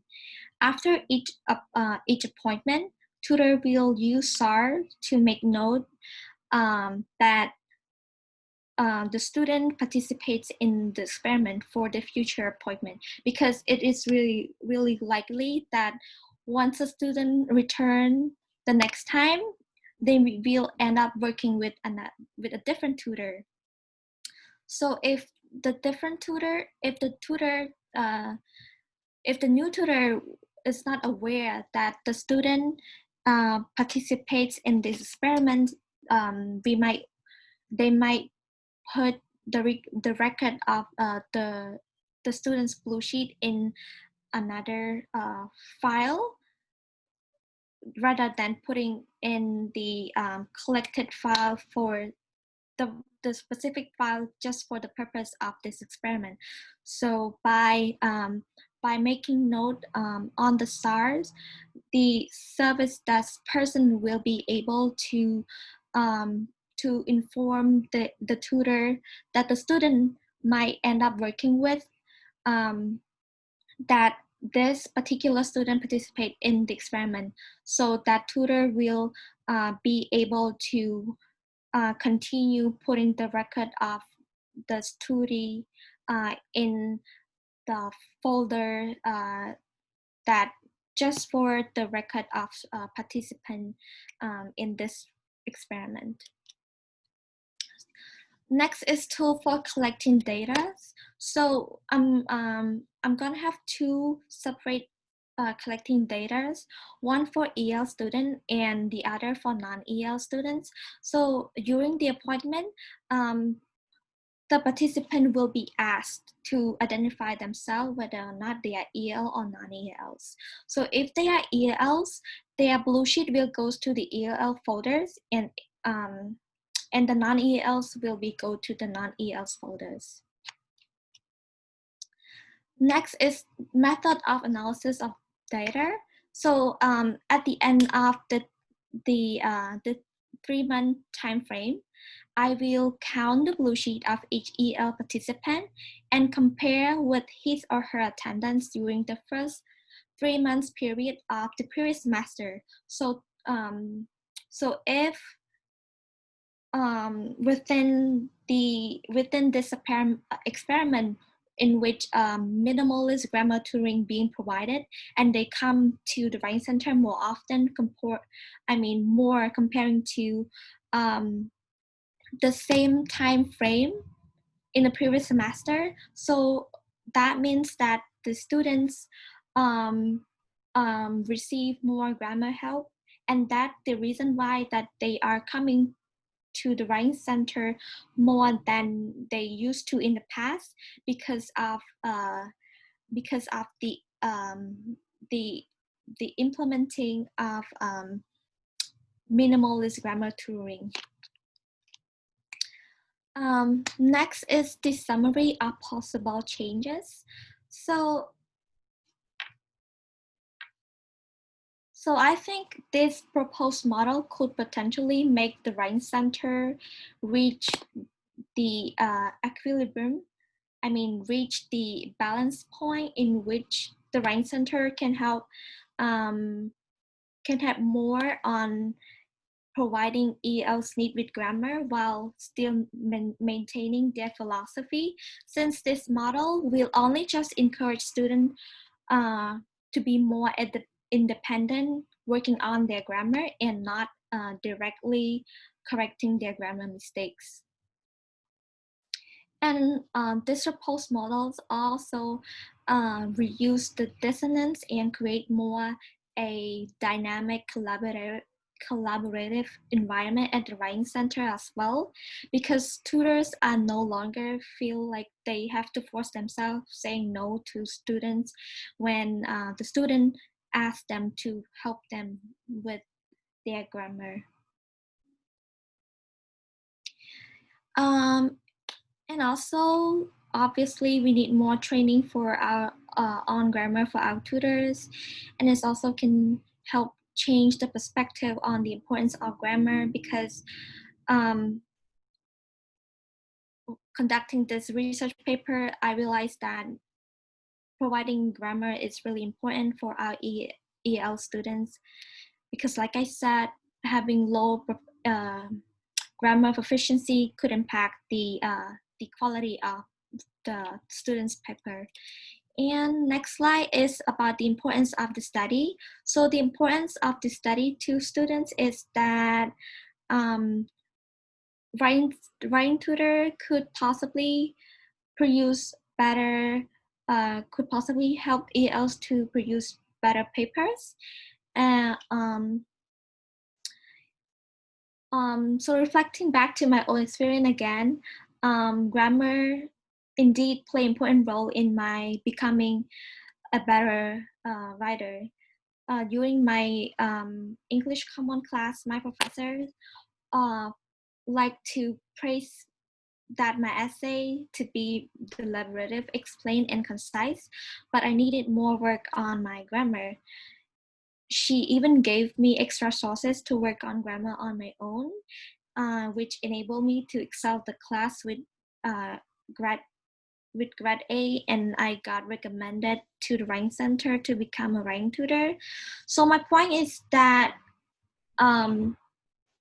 the theory that grammar is a lesser order concern need to be revised. And also this proposed model can also help tutors to better perform their role because they no longer feel frustrated when working with EL students.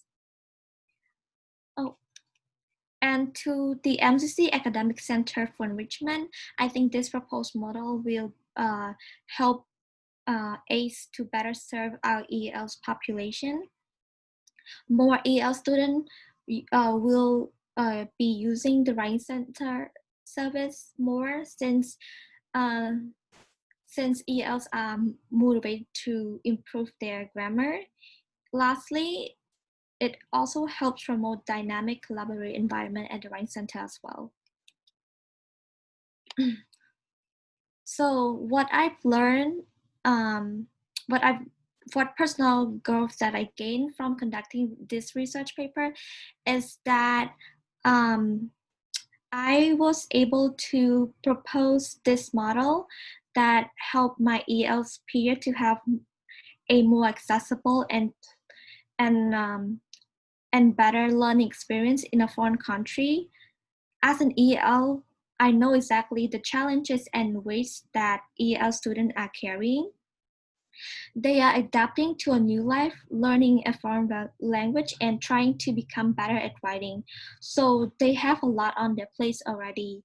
And I think that they deserve to have the Writing Center to conduct a more responsive approach to help them learning. And while I read scholarly works for the purpose of this research, I was able to figure out what could be the best possible way in helping EL students using my personal experience to resonate whether or not those suggestions work for EL students. Another important skill that I learned is the process of conducting a college research work.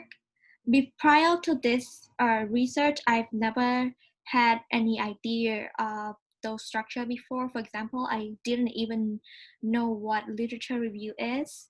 And I was so glad that I was introduced about those structures and at this point, because I believe it's going to be beneficial for me when I transfer to a four-year school.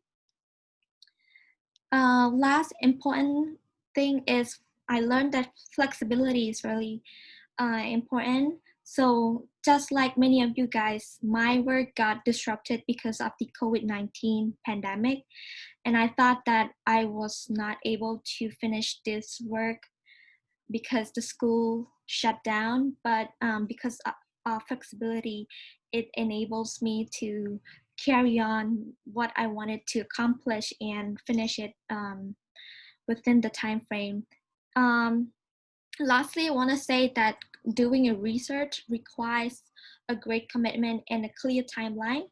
So if you do not have like a clear goal, commitment, and a timeline, it will be challenging to finish a research paper because it requires a lot of work and time management skill. So yeah, so I'm glad that I got to expose and gain all those benefits. And that's pretty much it about my research proposal. And thank you for your time and patience.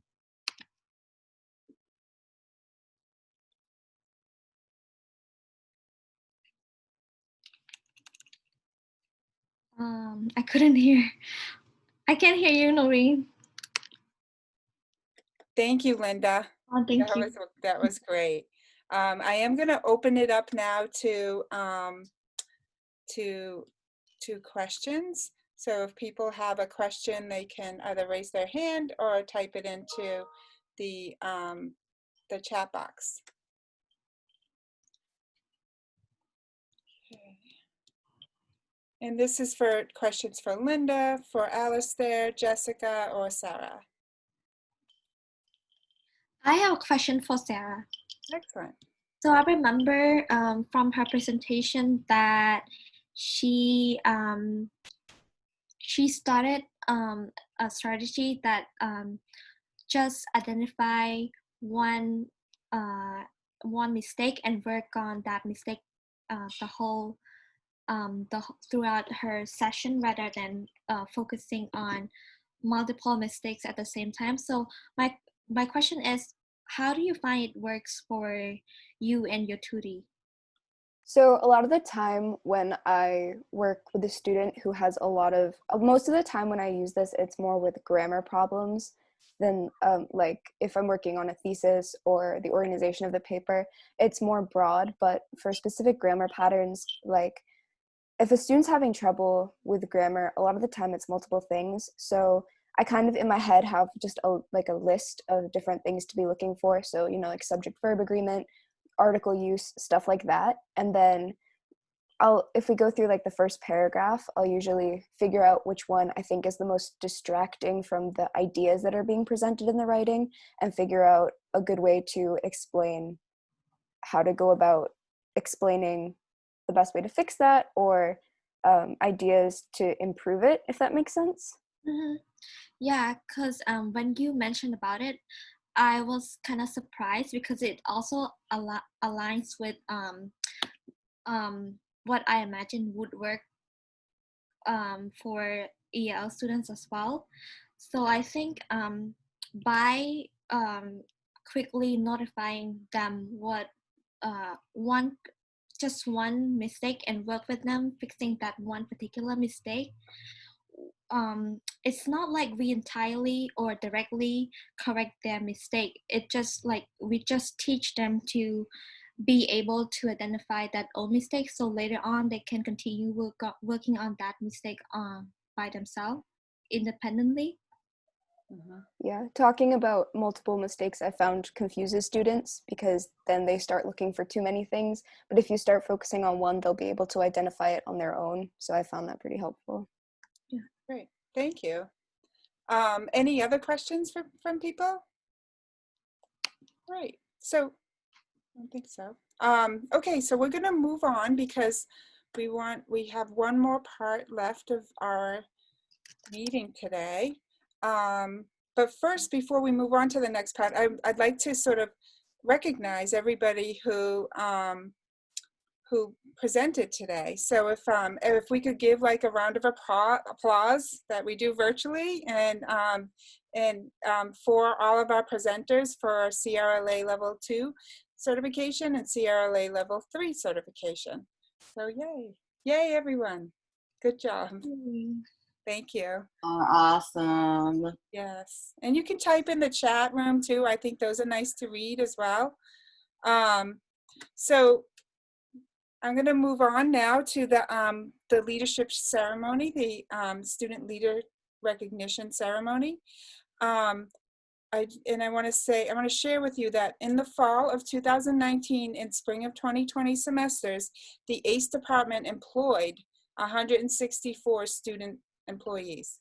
I just got that number last night. So, and as peer tutors and SI leaders. So not all of our students go through training, but not all of them complete the certification requirements. So that's why we're here. We're here to recognize those students who have completed those requirements for the College Reading and Learning Association certificates and the International Center for Supplemental Instruction certificates.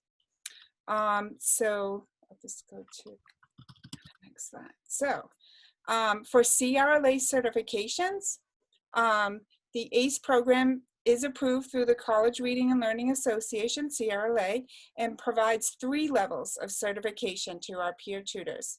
The CRLA is an internationally recognized credential for tutors and represents a significant accomplishment.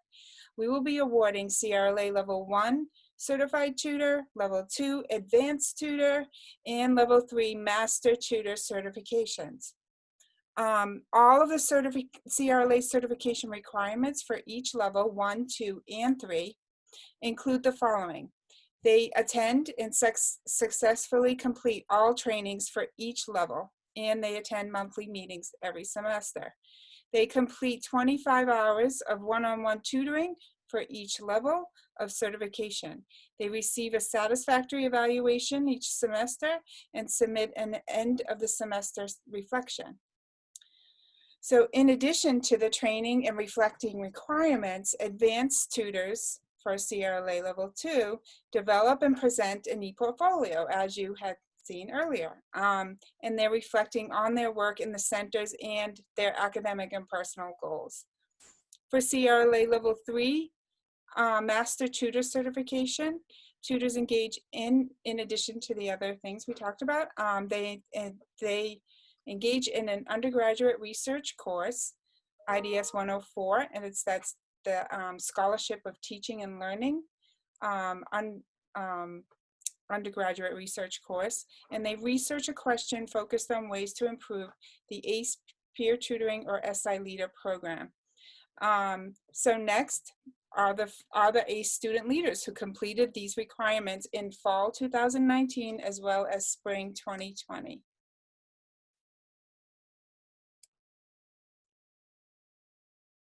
Yay. And you will see some names that repeat, and that's because the tutors may have done it did one in the fall and then another in the spring.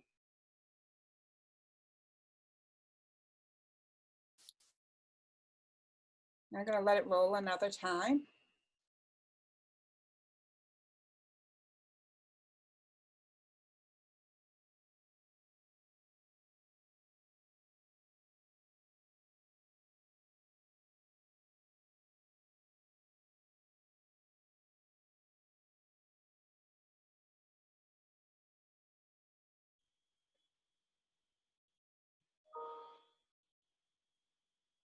Okay.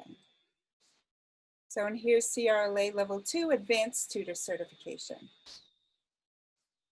Yay.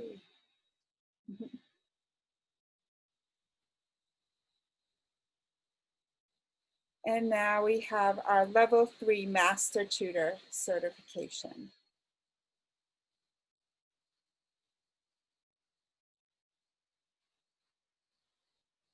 Okay, and so next we're going to, I'm going to ask Christine Bell to unmute her mic, unmute her mic.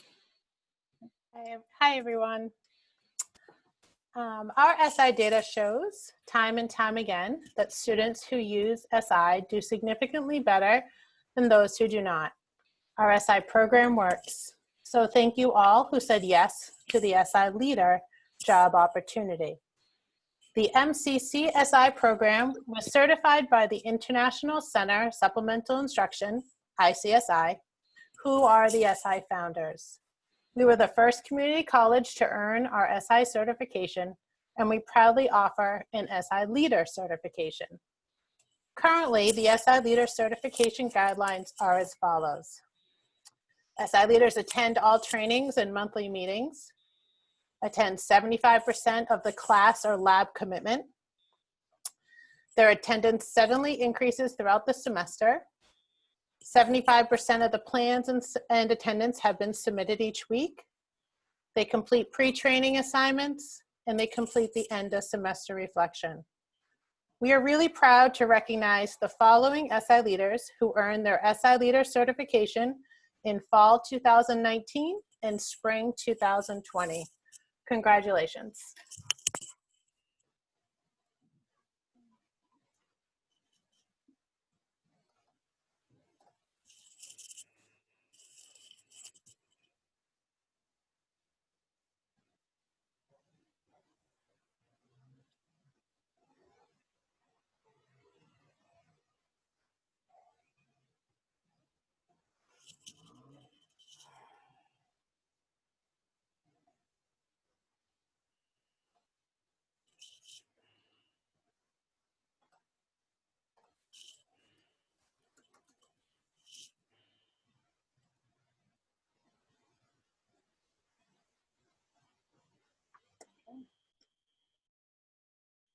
right, so that's the end of our ceremony. I just want to say congratulations to everyone for all of the wonderful presentations, for all the work you've done this semester. I want to say thank you too for all the work that you've done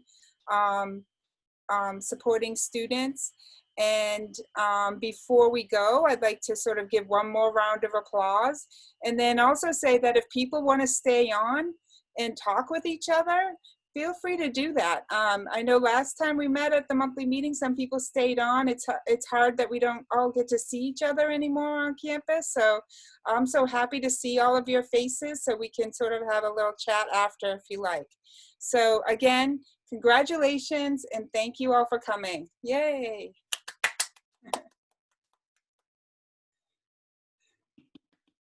Now stop this so then we can sort of see everybody if we want.